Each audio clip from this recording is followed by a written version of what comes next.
Shalom and welcome to this week's edition of the Rabbi's Ramblings. I hope you've had a wonderful week. A few days ago on Sunday, I was in Brooklyn, New York, attending the International Conference of Shluchim, emissaries of the Lubavitcher Rebbe, where we had Chabad rabbis from around the world attending for a weekend of inspiration and camaraderie. Now, the Alter Rebbe teaches us that Medarf Leben mit der Zeit, we have to live with the times. We should look into the weekly Torah portion and find relevant messages for us today. Well, this week's Parsha, it says, Vayetze Yaakov mi Be'er Sheva vayelech Charana. Yaakov, who is living in Israel, travels out of Be'er Sheva and goes to Haran, a place, a city outside the land of Israel, but not just any city outside of Israel. It is a place that is described as Haran Avshal Makim, a most spiritually debased place.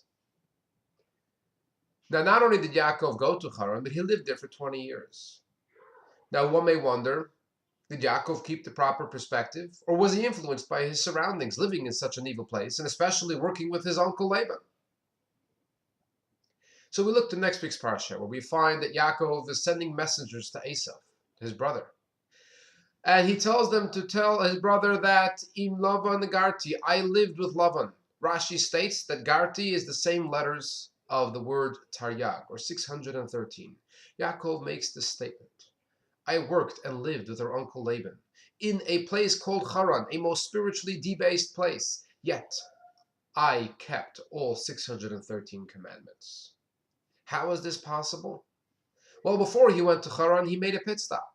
He stopped over in a yeshiva for 14 years. If we want to be able to dictate and control our environment, there's only one way to do it, and that is through the study of Torah. That gives us the proper perspective and makes certain that instead of our environment and surroundings consuming us, we will control it. And as Rabbi Jonathan Sachs, the chief rabbi of Great Britain, so eloquently stated at the banquet of the Shluchim Convention, that in a conversation with the Rebbe, he said that in the situation I currently find myself, at which point the Rebbe interrupted him, something which the Rebbe did not do very often, and said, no one finds themselves in a situation. We put ourselves in situations. So no matter in the world where we may be living, we must be reminded that we create the environment around us. We control it. And if we want it to be a good and positive one, let us study some Torah. Remember, you matter, so make a difference. Shabbat Shalom.